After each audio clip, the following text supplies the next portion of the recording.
Ok. Buen día, doctores. Hola con todos los presentes. Vamos a ver hoy día lo que es el enclavado endomedular. Vamos a hablar acerca de esto. Entonces, en cuanto al enclavado medular, recordemos que son técnicas que no son de utilización reciente, ¿no? Han sido utilizadas durante mucho tiempo en la historia, pero recientemente ha evolucionado esta forma de abordar las fracturas, ¿no? Entonces, recordemos que los conceptos actuales de osteosíntesis, bueno, han evolucionado de la reducción abierta, ¿no? A la fijación estable, a tratar de alterar lo menos posible el proceso natural de consolidación, ¿no? Mediante el manejo de la fractura a foco cerrado, como en el caso de estos clavos, ¿no? Que respeta el hematoma fracturario y la circulación perióstica, ¿no? Entonces, el enclavado intramedular de las fracturas difíciles de fémur, de tibia y de húmero se acepta generalmente como un tratamiento estándar. La reducción indirecta y la fijación sin abrir el lugar de fractura, la inserción del implante a lo largo del eje, ¿no? De la carga mecánica del hueso, una buena interfaz hueso-implante y una distribución temprana de la carga para permitir el soporte del peso son las claras ventajas que tiene el enclavado endomedular, ¿no? Entonces, estos clavos endomedulares, bueno, han evolucionado a lo largo de la historia, ¿no? Pues bueno, lo que tenemos que recordar acá son los principios de la O, ¿no? La reducción y la fijación de la fractura para restaurar sus relaciones anatómicas, la estabilización por fijación o ferolización, ¿no? Según lo requiere la característica de la fractura, la preservación de la vascularización y los tejidos blandos con una cuidadosa manipulación y una precoz y segura movilización, ¿no? Tanto de la zona lesionada como del enfermo, ¿no? Sí, ahora vamos para acá. Bueno, y el objetivo de la reducción, bueno, en caso de las fracturas deficiarias, ¿no? Una reducción funcional, ¿no? Alinear las articulaciones adyacentes, ¿no? Restaurar lo que es la longitud y los ejes de rotación, ¿no? Justamente en los tres ejes, ¿no? Como vemos acá, ¿no? Y no es necesaria, en estos casos, no una reducción anatómica. Bueno, en cuanto a la historia de los clavos endomedulares, nosotros nos a- vamos a ver que estos clavos endomedulares se han visto en lugares diferentes en el mundo, ¿no? Utilizados de forma paralela en lugares diferentes sin, sin, este, sin tener a veces confluencia, ¿no? Entonces, historiadores como Bernardino de Sahagún, ¿no? Sahagún, en su libro Historia General de las Cosas en Nueva España, en ellos menciona que los aztecas, ¿no? Estos utilizaban los clavos endomedulares, o utilizaban, perdón, madera no bañada o revestida en resina para tratar lo que son las pseudoartrosis, ¿no? Las no uniones de los huesos. Entonces colocaban estos pedazos de madera en resina. Además, también él menciona, ¿no? Unos productos que se puede inducir que eran antisépticos y hasta analgésicos, ¿no? Entonces, eso es como parte de la historia, ¿no? Del enclavado endomedular. Aunque estas técnicas, luego de la llegada de los españoles, bueno, a México, ¿no? Desaparecieron y fueron reinventadas, ¿no? Posteriormente en los siglos más actuales, ¿no? Entonces, esta técnica, ¿no? Del clavado endomedular estuvo rodeado de gran escepticismo hasta más o menos la primera mitad del siglo XX. Entonces, bueno, luego ha ido evolucionando, ¿no? Bichar utilizó lo que son las clavijas de marfil, ¿no? Entonces, pero estas clavijas de marfil se resolvían de forma bastante rápida, ¿no? Entonces no daba opción a lo que es la curación del hueso, ¿no? Entonces tenía que reforzarse con algo extra. No, en Estados Unidos, más o menos en esta misma época, no se usaban las clavijas, sino un injerto autógeno de hueso, ¿no? Una laja de hueso, Se utilizaba también colocándolo en el canal endomedular, ¿no? Y Delver fue uno de los pioneros que utilizó lo que son la radiografía como ayuda para colocar este tipo de clavos, ¿no? O este tipo de implantes. Bueno, Peterson fue el primero en utilizar lo que es el acero inoxidable en los clavos, ¿no? Y Groves, ¿no? Fue el que utilizó los clavos de acero, ¿no? Y el que sí revolucionó y el pionero, ¿no? Que se puede llamar de los clavos en endomedulares actuales fue de Gerald Kuencher, ¿no? Con sus clavos no característico, que ya lo conocemos, ¿no? Y esta imagen que podemos ver acá es la imagen primera, de la primera radiografía, ¿no? Entonces una imagen bastante importante, ¿no? La primera radiografía del clavo, de un clavo colocado de esta forma, ¿no? Desde una parte, desde un extremo, ¿no? Proximal del fémur en este caso, ¿no? Para tratar una fractura.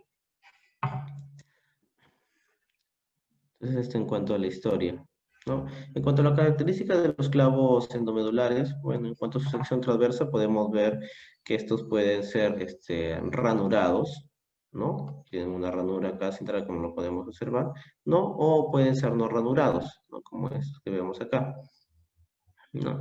Entre los no ranurados podemos tener que estos pueden ser macizos, no tienen orificios, están totalmente rellenos, no una estructura compacta, o pueden ser también canulados, como lo observamos acá, ¿no?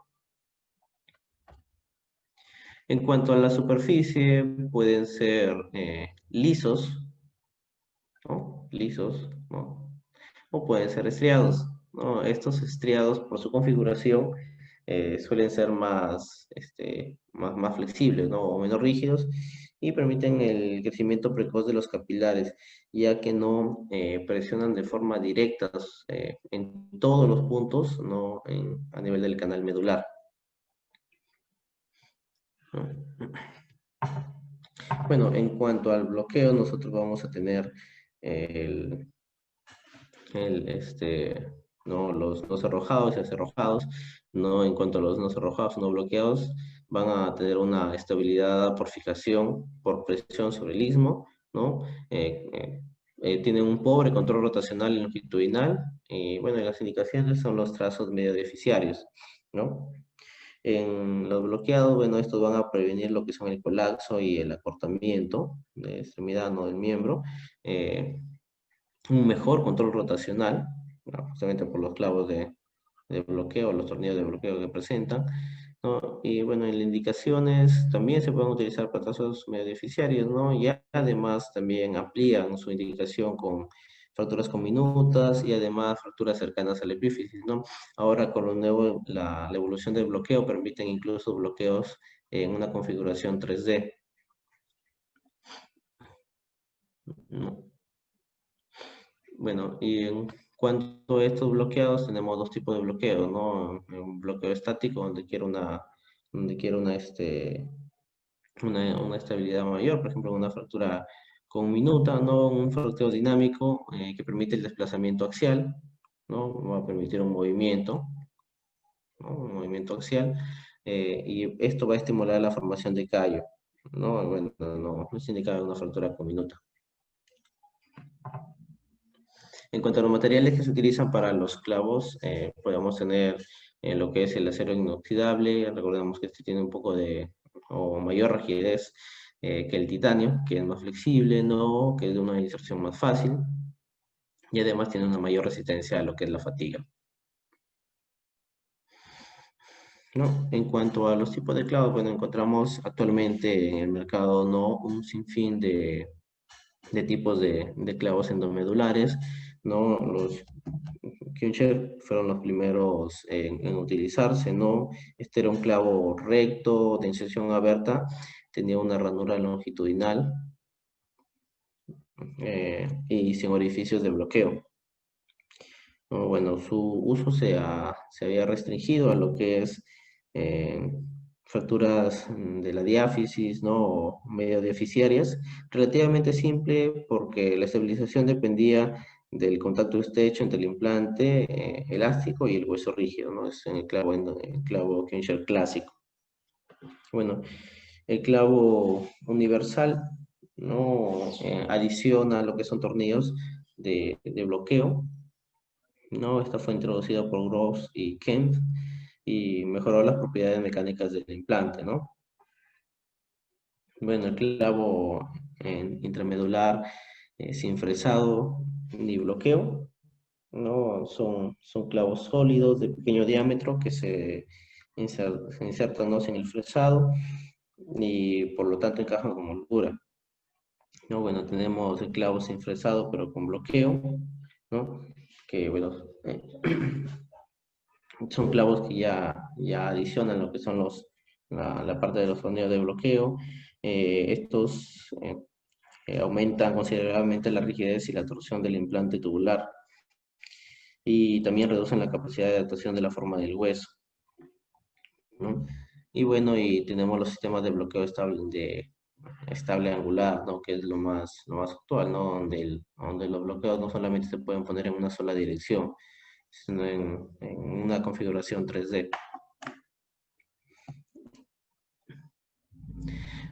En cuanto a cómo afecta o cómo interviene, ¿no? Un clavo cuando es colocado dentro del canal endomedular, vamos a tener acá, ¿no? En la fisiopatología, en un enclavado endomedular con fresado. Vamos a tener que hay una respuesta local y una respuesta sistémica, ¿no? Entonces, recordemos que cuando se utiliza el fresado, ¿no? Daña la cavidad medular a nivel del suministro de sangre, en, que en experimentos con animales, ¿no? Se dice que este daño de la circulación cortical interna es reversible entre las 8 y las 12 semanas, ¿no? Además, esto el fresado va a generar calor, ¿no? Y puede causar una necrosis ósea térmica. Entonces, esto mayormente cuando las fresas no tienen el filo adecuado, ¿no? Entonces hacen demasiada fricción con lo que son con la cortical o con el canal endomedular, y eso es lo que genera estas quemaduras, ¿no? Entonces, el, bueno, además de esto, el enclavado medular, bueno, el fresado va a tener algunas ventajas también, ¿no? Este fresado, esos remanentes de fresado que quedan van a funcionar como un autoinjerto que van a mejorar lo que es la osteogénesis. Estos también estimulan lo que son los factores de crecimiento, ¿no? Y además, este fresado permite la inserción de un clavo de mayor diámetro, una de las ventajas del fresado. En cuanto a la respuesta sistémica, ¿no? El fresado puede aumentar las posibilidades de una embolización pulmonar. Recordemos que una fractura, por ejemplo, una fractura de fémur, ¿no? Hay un riesgo de una embolización pulmonar. Ahora, el fresado aún más, hay estudios que describen, ¿no? Que aumenta. Entonces, este fresado en un paciente politraumatizado está, o sea, en un paciente politraumatizado es aún más el riesgo, ¿no? Entonces causa reacciones humorales, neuronales, inmunológicas, inflamatorias, ¿no? Puede causar coagulopatías por el aumento de la temperatura. Bueno, origina la liberación de tromboxano, serotonina y las prostaglandinas, ¿no? Provocando espasmos bronquiales y además vasoconstricción. Entonces, para esto no se crea lo que es el fresado, irrigación y aspiración, ¿no? Se conoce por sus siglas en inglés como el RAI, ¿no? Entonces, se desarrolló para reducir la cantidad de liberación de grasa sistémica durante el procedimiento del fresado, ¿no? Y la irrigación va a reducir la viscosidad de la médula ósea, ¿no? Y permite la absorción del contenido endomedular. Entonces, vamos a tener por acá que en cuanto a los implantes, nosotros tenemos una amplia gama de implantes actualmente, ¿no? para, para diferentes tipos de huesos, ¿no? Por ejemplo, para el fémur tenemos el clavo universal, ¿no? Un clavo femoral sin fresal, clavo canulado, distal. el clavo femoral proximal, ¿no? Cada uno con unas características diferentes y unos abordajes diferentes para su utilización, ¿no? Igual para la tibia, ¿no? Tenemos clavo universal de tibia, un clavo sin fresar, un clavo canulado y el expert, ¿no? En el húmero, igual también el clavo universal, el clavo humeral sin fresar, el clavo expert. Bueno, y también en otros huesos largos también podemos ver, ¿no? La utilización de clavos, ¿no? Por ejemplo, en la clavícula, ¿no? Un clavo que se coloca de medial a lateral, sobre todo para tratar lo que son las pseudoartrosis de clavícula, ¿no? Cuando ha fallado lo que es lo clásico, que son las placas, ¿no? También tenemos clavos para antebrazo, ¿no? Unos especiales para lo que son el, el cúbito, ¿no? Y clavos también para maliolos. Bueno, en cuanto a la técnica general, ¿no? Nosotros vamos a tener que primero vamos a ver una planificación, un manejo preoperatorio, ¿no? Primero vamos a ver lo que es la posición del paciente, ¿no? Depende del clavo que nosotros vamos a utilizar y el hueso largo que nosotros vamos a colocar este clavo medular, la posición del paciente puede ser lateral, supino u otras posiciones especiales, ¿no? En algunos casos se utiliza lo que es una mesa de tracción, ¿no? Este, que puede ayudar, ¿no? Puede dar una tracción continua. Por ejemplo, en los clavos que nosotros tenemos con fresado, ¿no? Estos necesitan, por ejemplo, en un clavo endomedular de fémur, con fresado, estos necesitan una tracción continua y constante, ¿no? Que solo se puede utilizar mediante una mesa de tracción, ¿no? Y en los clavos endoblados sin fresado, bueno, justamente este se tiene que utilizar cuando se hace la reducción, ¿no? Y cuando se introduce el clavo, solamente en unos momentos definidos. Bueno, y el objetivo del posicionamiento del paciente, ¿no? Es permitir la inserción del clavo, lograr una reducción correcta, ¿no? Y además permite el equipo de fluoroscopía, ¿no? O arco en C, como lo conocemos también. En cuanto a la secuencia de estabilización en pacientes polifracturados, no se recomienda para, para el tratamiento de estas fracturas, primero el abordaje del fémur, luego en la tibia, si hubiera en pelvis o columna también, y luego en lo que es el miembro superior. En cuanto a la selección correcta de los implantes, ¿no? Eh, las plantillas se recomiendan comúnmente para la planificación preoperatoria del clavado endomedular. Bueno, sin embargo, la precisión de las plantillas depende del aumento de los rayos X, ¿no? Entonces, nosotros podemos utilizar reglas especiales, ¿no? Que son radiopacas, ¿no? Y dejan espacio para algunos, para algunos números, ¿no? Entonces estas reglas deben estar orientadas de forma paralela a lo que es el huesito, ¿no? No presentar angulaciones, ¿no? Y los rayos también tienen que estar ubicados de forma perpendicular a esta regla, ¿no? Sin presentar angulaciones para disminuir al máximo lo que es el error, ¿no? Entonces, debe basarse, bueno, en una radiografía también en la medición del hueso contralateral intacto, ¿no? Con la extremidad contralateral, mediciones clínicas intraoperatorias o mediciones basadas en el identificador de imágenes con el uso de estas reglas opacas.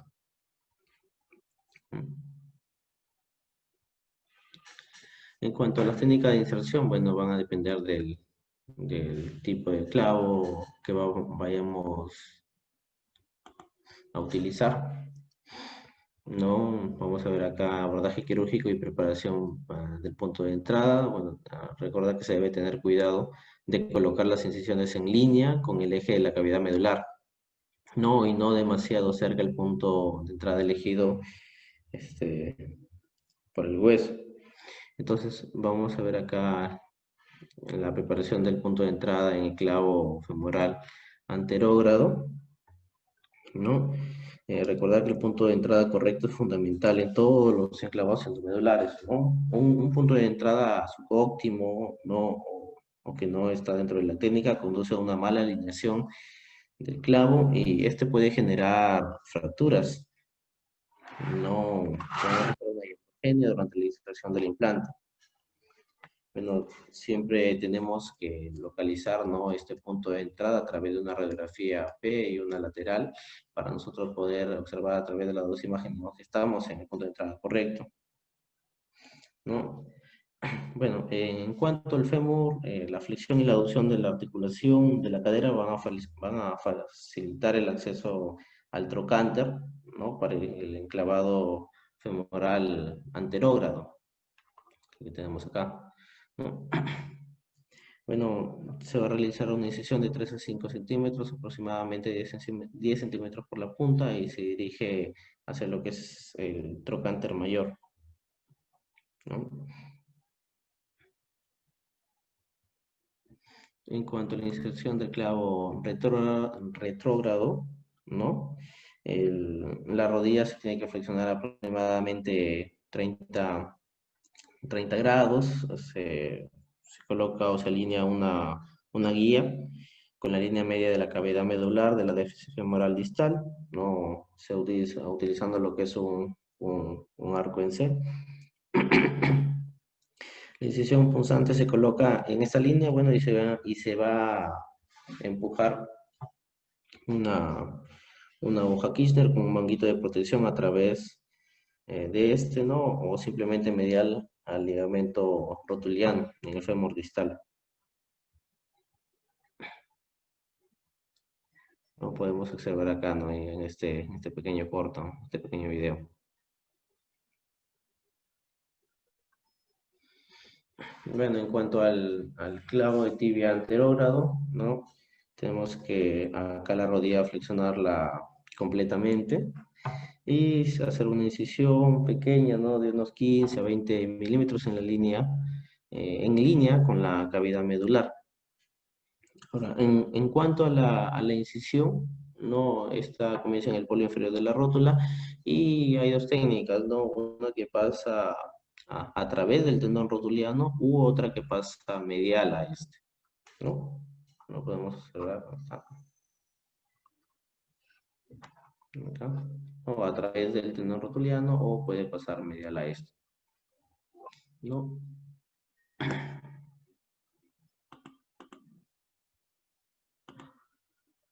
Bueno, uy, pasó.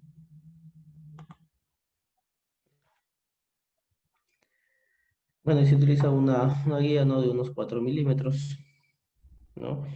Bueno, las alternativas al abordaje rotuliano trascendenoso son el abordaje parapatelar, ¿no? Y además el abordaje suprapatelar, ¿no? En cuanto al abordaje suprapatelar, tiene una gran ventaja de que este clavo se puede realizar en una posición semiextendida, ¿no? No va a necesitar la extensión o la flexión completa, ¿no?, de la rodilla, lo que es especialmente beneficioso en fracturas de tibia proximal, ¿no?, y en fracturas segmentarias, ¿no? Bueno, en cuanto a la reducción, eh, recordar que en las fracturas femorales, ¿no?, la reducción no es tan sencilla como por ejemplo en las fracturas de tibia, ¿no?, por la gran masa muscular que rodea el fémur, ¿no? Entonces, la envoltura de tejido blando más gruesa y menos acceso directo al hueso, no hay una fuerza muscular más deformante. El punto de entrada en el extremo proximal está parcialmente oculto, ¿no? Y el tracto iliotibial tiende a cortar la fractura si la pierna está en aducción. Entonces, hay algunas técnicas o algunas ayudas a la reducción que las voy a mencionar más adelante, ¿no? En cuanto a las fracturas tibiales, ¿no?, la tibia se va a palpar de forma más fácil, ¿no? Y la reducción se prefiere que sea de forma manual, ¿no?, a la diferencia del fémur, ¿no? Bueno, la mayoría de fracturas de tipo B, de la diáfisis medio distal, son adecuadas para la reducción manual, simple durante la inserción del implante, ¿no? Y la sobrecorrección temporal de la zona de fractura durante el paso del clavo endomedular a veces resulta ventajosa y útil en fracturas oblicuas. Entonces, en la técnica de reducción nos podemos valer de algunas ayudas, ¿no? Como por ejemplo la inserción de estos clavos chance para así poder manipular los extremos proximales y distales de la fractura, ¿no? A manera de unos joystick, ¿no? Entonces, con esto podemos manipular y podemos ayudar a la reducción, ¿no? La colocación de los tornillos debe estar lo más cerca posible de la fractura, sin estar en foco fracturario, ¿no? La inserción monocortical se utiliza en el fragmento proximal para no interferir con la inserción del implante, acá, ¿no? Para no tapar lo que es el canal medular.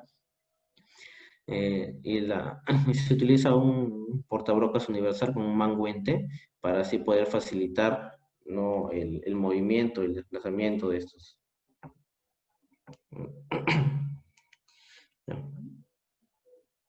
Bueno, y además que en el intensificador de imágenes nosotros tenemos que observar la colocación de estos chang, ¿no? En una radiografía tanto AP como una lateral.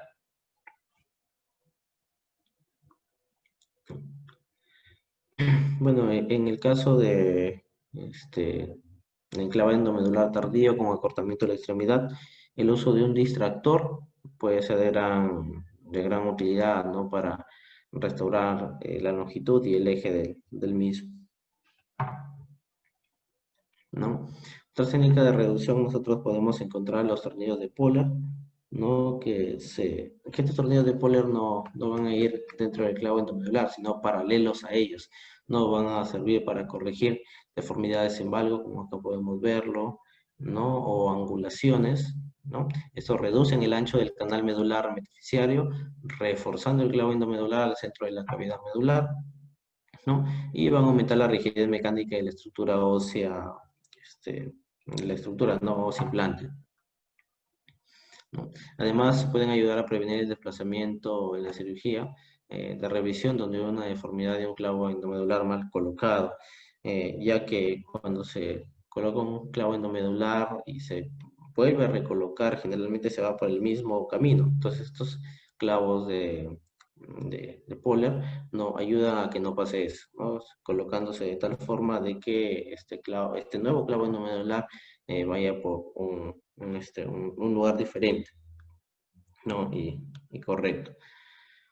Vamos a ver, en cuanto a la secuencia de bloqueo, ¿no? En la fractura difisaria simple, con una buena, ¿no? Una buena reducción de la fractura y si un espacio entre las fracturas y un GAT, la secuencia de bloqueo no es crítica, ¿no? Bueno, sin embargo, los clavos pueden producir una distracción de la fractura, ¿no? Pueden provocar un aumento significativo de la presión del compartimento y retrasar la curación, ¿no? Entonces, se recomienda bloquear el extremo distal como primer paso, ¿no? Bloqueamos el extremo distal como primer paso. Esto brinda la oportunidad de aplicar una técnica de espada, ¿no? Para adaptar y comprimir la fractura, ¿no? Entonces se bloquea en la parte distal, ¿no? Y así podemos hacer compresión en la fractura, ¿no? Disminuir al máximo un GAT. En cuanto al control de la longitud, ¿no?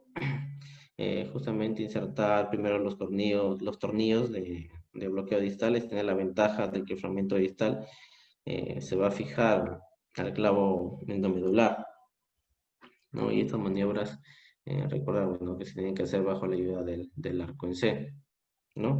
Además, para la evaluación de la longitud, se tiene que utilizar como referencia, la mayor referencia de la extremidad contra la lateral. En cuanto al control de la alineación axial, en la fractura simple de la diáfisis tibial y femoral, la alineación en los planos coronal y sagital no suele ser un problema, ¿no? El, ¿no? Siempre tenemos que ayudarse con el intensificador de imágenes, ¿no? Y tomar como referencia ¿no? Como referencia a las articulaciones tanto distales como proximales, ¿no? Para ver la alineación de esta. Bueno, y en cuanto al control de la alineación rotacional, tenemos que ver, no, hay algunos indicios que nos pueden ayudar a ver si esto está rotado o no, por ejemplo, en cuanto al trocánter menor, la ubicación o la visualización de este, ¿no? Y, por ejemplo, también podemos ver en cuanto a las corticales, ¿no? Si hay una discrepancia o una diferencia entre ellas, ¿no? Entre la longitud, ¿no? Entre bueno, el diámetro de las mismas, ¿no? O también puede ser entre lo que es la, ¿no? El grosor de lo que son las corticales, ¿no? Si hay una discrepancia, entonces podemos intuir que hay una rotación, ¿no?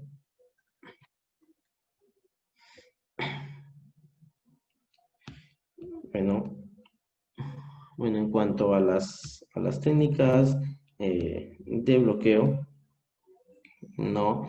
El- Se recomienda que el bloqueo sobre todo se dé en lo que es el clavo endomedular fresado y bueno, es obligatorio en los clavos sin fresar, ya que son más delgados los clavos endomedulares sin fresar, ¿no? Entonces nosotros tenemos el bloqueo, bueno, estático, ¿no? Y el bloqueo dinámico. Este bloqueo dinámico, como dije, ¿no? Permite un desplazamiento axial bueno, de la parte distal hacia proximal, ¿no? Y así disminuir los GAT, ¿no? Bueno, en cuanto al bloqueo estático, presenta un orificio circular, ¿no? Y el bloqueo dinámico, ¿no? El orificio es un poco más, es ovalado, ¿no? Y es lo que permite justamente ese desplazamiento, ¿no?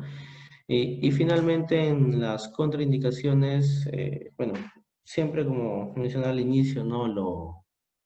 Lo ideal es tratar las fracturas con un mínimo de abordaje, ¿no? Con un mínimo de manipulación, con una reducción cerrada, ¿no? Pero hay casos en los que no se puede utilizar los clavos endomedulares. Entonces, uno de estos casos es cuando hay una infección en el sitio de entrada, ¿no? Dentro del canal medular o o en los sitios de los clavos, ¿no? Después de la fijación externa para el control del daño. En fracturas de fémur en pacientes politraumatizados con lesión pulmonar, ¿no? Donde algunos recomiendan la estabilización temporal mediante fijación externa o placas y luego, ¿no? Pasar a lo que es recién a la fijación con un clavo endomedular. Fracturas metafisiarias en la que la fijación con tornillo de enclavamiento puede ser suficiente para evitar la mala alineación, ¿no? Y también en canales medulares donde estén deformados o estén extremadamente estrechos, ¿no? Donde no pueda dar el paso o el fresado o pueda causar algún tipo de fractura, ¿no? Bueno, eso sería todo, doctores, en cuanto a clavos endomedulares, lo que he revisado, ¿no? Gracias. William, solamente un pequeño comentario. De repente, bueno, es la exposición clara, muy interesante, un buen recuerdo, pero me hubiera gustado, te lo digo con toda sinceridad, de que conozcas cuál es el principio biomecánico de los clavos endomedulares. Entonces, ¿por qué digo esto? Porque todavía no se ha dicho lo último. Hay tantas cosas que cambian y van a seguir cambiando de acuerdo a investigaciones, pero los principios biomecánicos son los que no cambian. Entonces, uno tiene que conocer eso necesariamente. De repente ahora esto no, cualquier clavo, cualquier cosa nos puede parecer una novedad, pero en unos años este mismo clavo modificado y con otro tipo de qué sé yo, de virtudes, este, y moderno, qué sé yo, van a cambiar, no van a parecer de repente lo mejor, pero lo que no cambia son los principios y ahí es donde se apoya todo tipo de investigación. ¿Ok? Te felicito. De todas formas, te felicito. Gracias, doctor. Hola William, buen día. Doctor, ¿qué tal, doctor? Buen día. Adelante, doctor. ¿Me permites, por favor? Gracias. Buenos días para todos. Sácanos esto, sí. ¿Qué tal? ¿Qué Buenos tal? Buen días. día, buen día, buen Muy día. buenos días. Sí, realmente interesante tu presentación, William. Hay algunas cosas que son bastante relevantes dentro cuando uno se echa a leer un poco la historia de la traumatología, ¿no? Y como tú señalabas, los clavos endomedulares realmente tienen una historia bastante larga, ¿no? A nivel de nuestro continente, por ejemplo, se han encontrado algunos esqueletos mayas, ¿no? Con la peculiaridad de eh, algunos huesos de fémur, por ejemplo, haberles encontrado dentro del hueso del fémur unas varillas de madera, ¿no? Que se piensa han sido los primeros clavos endomedulares de esta parte del mundo, ¿no?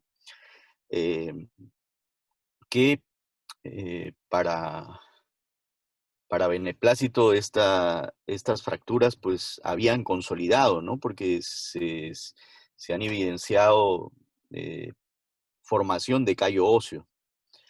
Entonces, esto tiene una larga data. Ahora, los clavos endomedulares pues realmente ahora tienen una indicación cada vez más amplia eh, y se usan pues en diferentes huesos. Básicamente se dice que el gol estándar para los clavos endomedulares es las fracturas diaficiarias, tanto de fémur como de tibia, ¿no? Donde obviamente mejores resultados se ha obtenido, incluso como sabemos hasta en fracturas expuestas de grado 3B, con ciertas precauciones, pues se puede usar también. Pero también no dejemos de lado los clavos flexibles, ¿no es cierto? Que empezaron, como señala el doctor Rodríguez, con algunas técnicas un poco más precarias, ¿no? Como el enclavado de Hacketal, donde uno colocaba múltiples agujas de Kirchner dentro de los canales endomedulares, hasta los clavos, obviamente, más modernos de titanio, los clavos elásticos de titanio, que permiten dar estabilidad a fracturas, sobre todo en el caso de los niños. Y como digo, cada vez esto se ha ido ampliando. Si inicialmente era solamente para fracturas diaficiarias, ahora se ha visto que se pueden usar con mucha facilidad también para las fracturas metafisiarias, ¿no? Y cada uno con ciertas peculiaridades de indicaciones, ¿no? Que son muy importantes a tener en cuenta. Ahora, una de las cosas que todavía tiene cierta controversia es y la vi en una de tus diapositivas, era el uso de clavos endomedulares fresados, sobre todo en pacientes que han tenido algún trauma torácico, ¿no? O los politraumatizados. Realmente, en los estudios que hay, no hay una evidencia muy grande de que, en efecto, el fresado endomedular en un paciente con trauma torácico le genere una mayor posibilidad de hacer una tromboembolia pulmonar. Los estudios más grandes, me refiero, porque hay estudios muy pequeños que señalan que sí hay alguna diferencia, pero los estudios multicéntricos no señalan diferencia significativa. Entonces todavía es un tema realmente un tanto controversial. Hay algunos que señalan que uno tiene que evaluar, como en todo, ¿no? El riesgo-beneficio, incluso en algunos pacientes, pues el tema también de colocar, por ejemplo, un clavo endomedular es porque los tiempos operatorios, pues, en condiciones óptimas, es decir, pues, son mucho menos que colocar una placa o realizar algún otro tipo de fijación de una fractura, ¿no? Entonces, sí, realmente los clavos endomedulares, pues, han venido desarrollándose y cada vez, digamos, con unas indicaciones mayores, ¿no? Si nosotros tenemos en cuenta los clavos trebolados, por ejemplo, de Küncher, ¿no? Que tenían apoyo en 3 zonas y que básicamente se hacían para fracturas de un solo trazo, fracturas simples en tibia y fémur, y que la historia cuenta que Küncher se lo hacía un clavo endomedular en 15 minutos, ¿no? Incluso en el campo de batalla, porque ahí es donde trabajó Küncher sus primeros enclavados. Entonces, es un procedimiento que realmente en condiciones óptimas, teniendo arconcé, teniendo mesa ortopédica y teniendo todas las facilidades, pues es un procedimiento que cada vez se hace en tiempos quirúrgicos mucho más cortos, ¿no? Bueno, eso es lo que quería comentarles. Muchísimas gracias y que tengan un buen día. Gracias, doctor. Aló, William. Buenos días. Buen día, doctor. Adelante. Hola. Interesante tu exposición, William. Ha dado un panorama general. Concuerdo definitivamente con el doctor José. Has debido tocar el punto, sobre todo ustedes que están iniciando en esto, o iniciando ambos también, lo que respecta al principio biomecánico, al tipo de estabilidad de estos clavos, que en ustedes tiene que estar muy, muy claro esto, ¿no? La estabilidad, si es estabilidad absoluta, estabilidad relativa, qué tipo de estabilidad te da un clavo endomedular, porque de allí parte todas las indicaciones, ¿no? Entonces, como sabemos, el clavo endomedular te da una estabilidad relativa eh, y por ende te va la formación de callo óseo. Es muy importante saber esto para saber en qué tipo de trazo de fractura lo vamos a aplicar, en qué segmento los vamos a aplicar. Ahora, como decía el doctor Sandro, los clavos pues hoy en día han evolucionado enormemente, entonces nos da posibilidades para aplicarlos no solamente en zonas diaficiarias, ¿no? Ahora hay clavos para aplicarlos en fracturas de fémur proximal, ¿no? Y hay una variedad de clavos. Y también saber las ventajas de estos clavos. Yo creo que una de las principales ventajas de los clavos endomedulares es la conservación de la biología en la mayoría de estos y poder, pues, darle carga rápido al paciente, ¿no? Es espectacular ver a tu paciente después de operado al segundo o tercer día ya pudiendo hacerlo desplazarse, hacerlo caminar, haciéndole carga ya parcial. Es espectacular esto, ¿no? Y con una muy buena evolución. Entonces yo creo que esta es una de las principales ventajas que nos ofrece este tipo de implante. Ahora, hay muchas veces de que por el tipo de fractura e incluso la evolución de esta, ¿no? Que ya han pasado más de 2 o 3 semanas, no es posible o nos quedamos cortos simplemente con una reducción cerrada y pues no nos queda otra que hacer una reducción abierta en lo posible con incisiones pequeñas, ¿no? Pero ya en esos casos yo creo que ya pierde un poco el beneficio del clavo porque ya estamos atentando con la biología, por más mínima que sea, ¿no? Entonces hay que tener muy en cuenta, le vuelvo a repetir, los principios biomecánicos del clavo, cuándo aplicarlos y cuándo no también, ¿no? Bueno, eso es lo que yo quería comentarles. No sé si es que alguien va a comentar.